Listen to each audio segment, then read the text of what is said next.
3 days ago, you celebrated the Solemnity of Mary, Mother of God. One of your members fell to their death from the top of the chapel, trying to whisk away the blackbirds. Today, the church in the wood burns. It chokes the forest, poisons the air with its smoke and its embers, and yet none of the trees burn along with it.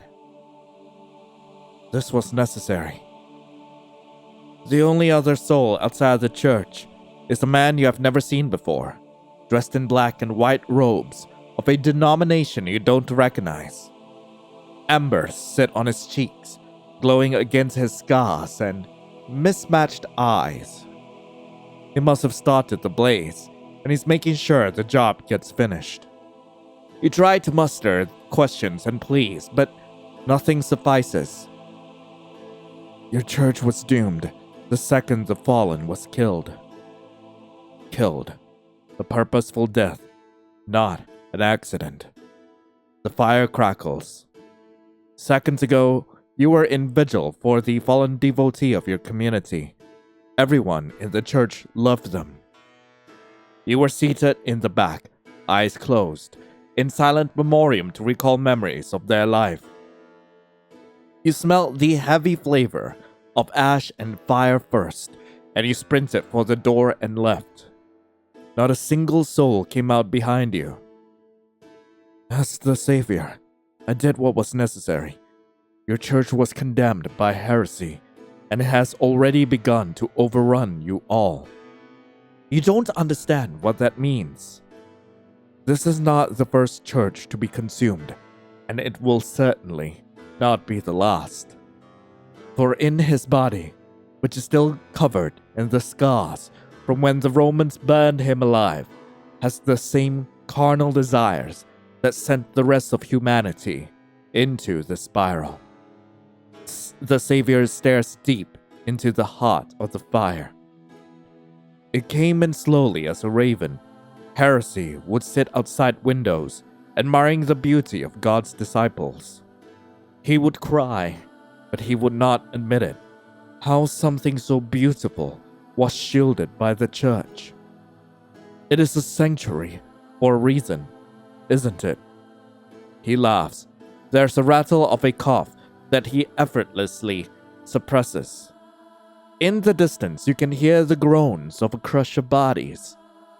Did they trap themselves in the chaos, letting their bodies contort to create a flesh puzzle at the door? Heresy is a man with a muzzle over his face. He claims it keeps him from being able to lie. That itself is a lie. The truth is much more complicated. In life, Heresy was a poet. He was a seducer who knew the taste of 700 lips on his body. 700? How many people have Dorian, smooched? In his entire life? 700? 700! Nice! They draped him in jewels and veils and called him a prophet. To what god he masqueraded for has been lost to time, even to him. After they burned him for leading blind lambs astray, he woke up with the muzzle and the pain of 1,000 deaths. He sits in the circles of hell. He has taken blasphemy under his wing, given up willingly by anger. Every day, he watches the souls of sinners burn in hollow graves. He uses an umbrella to keep the ash from falling on his clothes and getting into his lungs. He desires love from an equal, he says.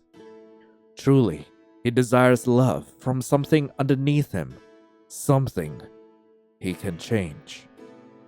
There is no way we can stop him. We can only clean up the disease he has left behind.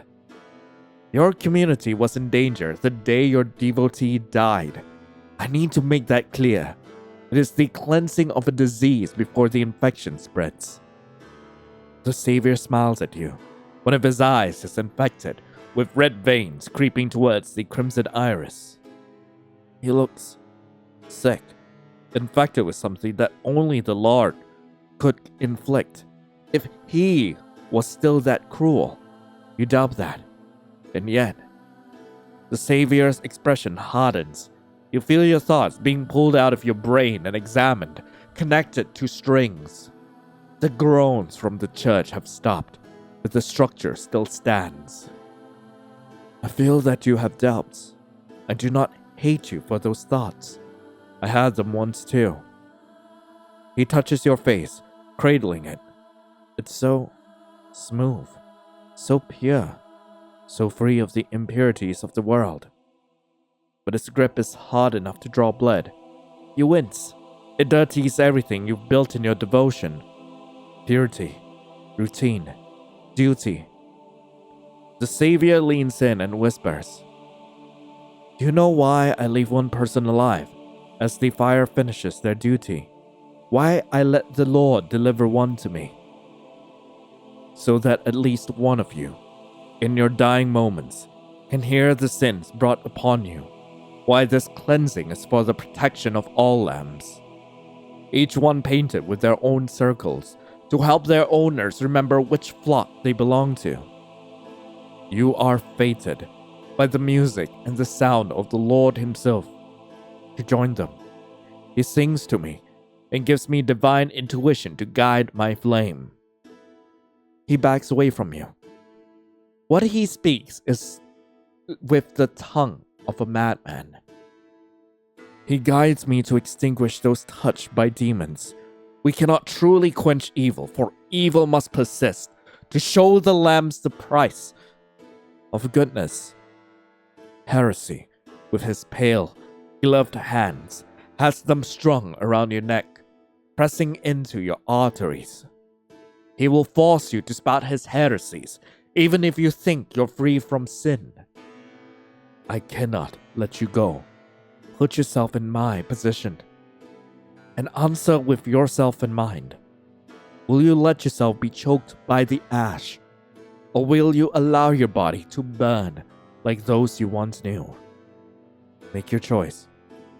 Oh, God. I'm a bird. I don't know what's the consequence of this action. I'm a bird. You know your choice does not matter. And so you take a third option. You submit defeat and lie in the grass. The Savior nods and helps you close your eyes. The Lord will forgive me. The Lord has, and forever will. 3 days ago, you celebrated the solemnity of Mary, Mother of God. One of your members fell to their death from the top of the chapel, trying to whisk away the blackbirds. Today, the church in the woods burns. It chokes the forest, poisons the air with its smoke and its embers, and yet none of the trees burn along with it. This was necessary. The only other soul outside of the church is a man you had seen before, dressed in black and white robes of a denomination you don't recognize. Embers sit on his cheeks, glowing against his scars and mismatched eyes. He must have started the blaze and is making sure the job gets finished. You try to muster questions and pleas, but nothing suffices. Your church was doomed the second the fallen was killed. Killed. A purposeful death, not an accident. Wait, does the game just loop it itself over and over? Wait, what happens if I choose, like, the other option? Alright, I'm gonna choke. You know your choice does not matter. And so you take the third option. You submit defeat and lie in the grass.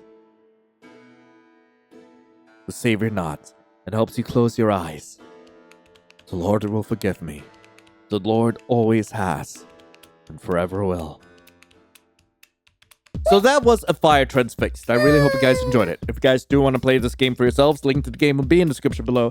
So this takes place in the 1016 universe. I enjoyed this entry, and also, I'm wondering what are the implications of the fact that this particular scene, whether you choose to choke, burn, or whatever that third option was, if that loop is intentional, and if so, god damn, the fact that you are trapped in this limbo of your own sin is It's horrifying. It's absolutely horrifying. But anyway, thank you so much for watching. Hope you all have a lovely rest of the day. And as always, I'll be seeing you in the next video.